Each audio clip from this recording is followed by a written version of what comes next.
السلام علیکم ناظرین و سامعین کرام، میں امید کرتا ہوں کہ آپ سب خیر و عافیت سے ہوں گے۔ آج میں آپ کو ایک ایسے گناہ کے بارے میں بتاؤں گا جس کو سن کر آپ حیران ہو جائیں گے۔ یہ وہ گناہ ہے جس کو حضرت لوط علیہ السلام کے قوم نے انجام دیا۔ یہ ایک ایسا گناہ جس کی کوئی مثال نہیں دے سکتا۔ یہ ایک ایسا گناہ ہے جو ہمارے سوچ سے بھی بالاتر ہے۔ یہ ایک ایسا گناہ ہے جو پورے قوم کو ہلاک کر دیا۔ یہ ایک ایسا گناہ ہے جس کو ان لوگوں سے پہلے کسی نے نہیں کیا۔ یہ ایک ایسا گناہ ہے جس نے ایک شہر کو الٹ پلٹ کر رکھ دیا۔ یہ اتنا بڑا گناہ تھا جس کی تحقیق کے لیے فرشتے زمین پر اتر گئے۔ اس واقعہ کو آخر تک دیکھنے کی کوشش کریں۔ اگر آپ میرے چینل میں پہلی بار آئے ہیں تو میرے چینل کو سبسکرائب اور ویڈیو کو لائک اور شیئر کر دیجیے۔ یہ گناہ حضرت لوط علیہ السلام کے قوم سے ہوا تھا۔ یہ گناہ جس شہر میں ہوا تھا اس شہر کا نام شہر صدون تھا، جو ملک شام میں صوبہ حمص کا ایک مشہور شہر ہے۔ یہ گناہ کرنے والے حضرت لوط علیہ السلام کے قوم تھے، اور حضرت لوط علیہ السلام کے خاندان کی بات کی جائے تو حضرت لوط علیہ السلام کے والد کا نام حاران اور ان کے دادا کا نام تاریخ تھا۔ یہ حضرت ابراہیم علیہ السلام کے بھتیجے ہیں۔ یہ سب یعنی حضرت لوط علیہ السلام اور حضرت ابراہیم علیہ السلام اور ان کے خاندان کے لوگ سب عراق میں شہر بابل کے باشندے تھے۔ پھر حضرت ابراہیم علیہ السلام وہاں سے ہجرت کر کے فلسطین تشریف لے گئے، اور حضرت لوط علیہ السلام ملک شام کے ایک شہر اردن میں مقیم ہو گئے، اور اللہ تبارک و تعالی آپ کو نبوت عطا فرما کر صدون والوں کی ہدایت کے لیے بھیج دیا۔ جس شہر میں یہ گناہ ہوا تھا اس کی حالت بہت خوشگوار تھی، چنانچہ بتایا جاتا ہے، کتابوں سے معلوم ہوتا ہے کہ شہر صدون کی بستیاں بہت آباد اور نہایت سرسبز و شاداب تھے، اور وہاں طرح طرح کے اناج اور قسم قسم کے پھل اور میوے بکثرت پیدا ہوتے تھے۔ یہ شہر اتنا زیادہ خوشحال تھے کہ لوگ اس شہر کی تعریف کیا کرتے تھے۔ اکثر لوگ الگ الگ شہر سے مہمان بن کر ان آبادیوں میں آیا کرتے تھے۔ شروع میں تو مہمانوں کی تعداد کم ہوتے تھے، دھیرے دھیرے مہمانوں کی تعداد بڑھتے چلے گئے، اور شہر کے لوگوں کو مہمان نوازی تو کرنا ہی پڑتا۔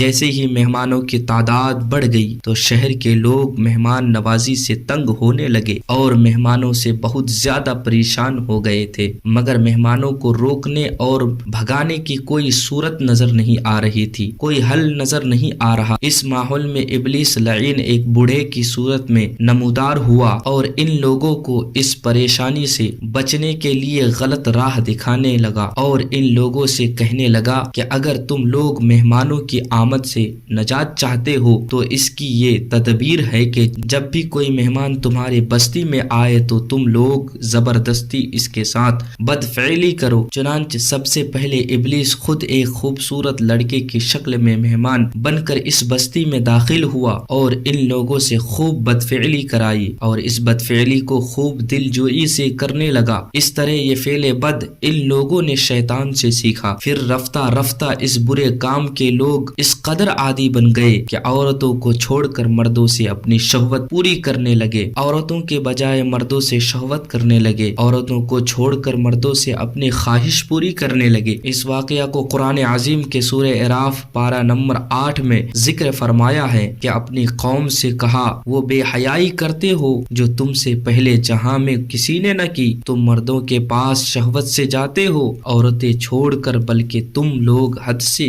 گر گئے۔ چنانچہ حضرت لوط علیہ السلام ان لوگوں کو اس فعل بد برے کام سے منع کرنے لگے اور لوگوں کو سمجھانے لگے کہ یہ کام بہت زیادہ غلط ہے، اس سے اللہ تعالیٰ منع فرمایا، یہ بہت بڑا گناہ ہے۔ حضرت لوط علیہ السلام کے اس اصلاحی اور مصلحانہ وعظ سن کر ان کی قوم نے نہایت بے باکی اور انتہائی بے حیائی کے ساتھ کہنے لگی، ہم لوگ کوئی غلط کام نہیں کر رہے ہیں، بلکہ ہم لوگ تو صرف ان مہمانوں سے نجات چاہتے ہیں۔ یہ جواب سن کر حضرت لوط علیہ السلام ان لوگوں کو اور بھی بہت سمجھایا، لیکن جتنا سمجھاتے تھے ان کی سرکشی اتنا ہی بڑھ جاتی تھی۔ جب قوم کی سرکشی اور بدفعلی قابل ہدایت نہ رہی تو اللہ تعالیٰ کا عذاب آ گیا۔ چنانچہ حضرت جبرائیل علیہ السلام چند فرشتوں کو اپنے ساتھ لے کر آسمان سے اتر پڑے۔ پھر یہ فرشتے مہمان بن کر حضرت لوط علیہ السلام کے پاس پہنچے اور یہ سب فرشتے بہت ہی حسین اور خوبصورت لڑکوں کی شکل میں تھے۔ ان مہمانوں کے حسن و جمال کو دیکھ کر اور قوم کی بدکاری کا خیال کر کے حضرت لوط علیہ السلام بہت فکر مند ہو گئے۔ تھوڑی دیر بعد قوم کے بدکار لوگ اس مہمانوں کے حسن و جمال کو دیکھ کر حضرت لوط علیہ السلام کے گھر کا محاصرہ کر لیا اور ان مہمانوں کے ساتھ بدفعلی کے ارادے سے دیوار پر چڑھنے لگے۔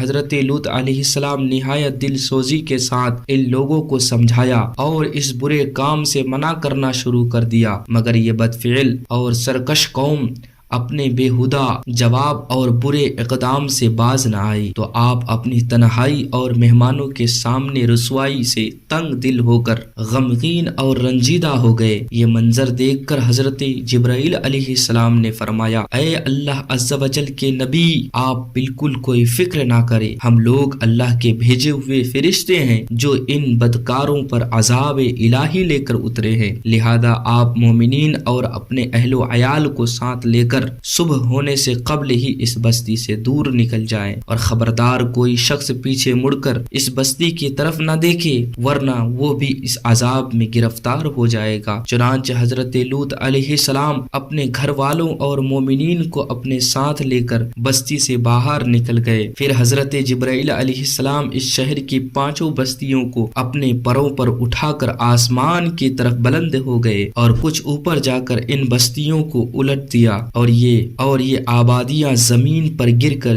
چکنا چور ہو کر زمین پر بکھر گئے۔ پھر پتھروں کی بارش برسا اور اس زور سے سنگ باری ہوئی کہ قوم لوط کے تمام لوگ مر گئے اور ان کی لاشیں بھی ٹکڑے ٹکڑے ہو گئے۔ عین اس وقت جب کہ یہ شہر الٹ پلٹ ہو رہا تھا، حضرت لوط علیہ السلام کی ایک بیوی جس کا نام وائلہ تھا، جو در حقیقت منافقہ تھی اور قوم کے بدکاروں سے محبت رکھتی تھی، اس نے پیچھے مڑ کر دیکھا اور یہ کہا، ہائے میری قوم، یہ کہہ کر کھڑی ہو گئی۔ پھر عذاب الہی کا ایک پتھر اس کے سر پر بھی جا کر گر پڑا اور وہ بھی ہلاک ہو گئی۔ تو ناظرین کرام، یہ تھا حضرت لوط علیہ السلام کے قوم کا واقعہ۔ اگر آپ کو یہ واقعہ پسند آیا ہے تو میرے چینل کو سبسکرائب کر دو اور ویڈیو کو لائک اور شیئر کر دو۔ اس تعلق سے کچھ پوچھنا چاہتے ہیں تو کامنٹ باکس میں پوچھ سکتے ہیں۔